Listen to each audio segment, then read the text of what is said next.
Hi everyone. In today's tutorial, we will show you how to use a candle close timer on Tradingview. This is a useful feature that helps us track exactly when a candle closes, so we can time our analysis better. Now, let's head over to the Tradingview dashboard. Once we're here, to add a candle close timer, we just need to point to the right part of the chart.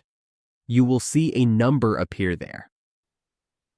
To add a countdown close timer, all we need to do is right-click in the area where we want the timer. For example, we can point to this spot and then click More Settings. Inside More Settings, we will find the option for a countdown close bar timer.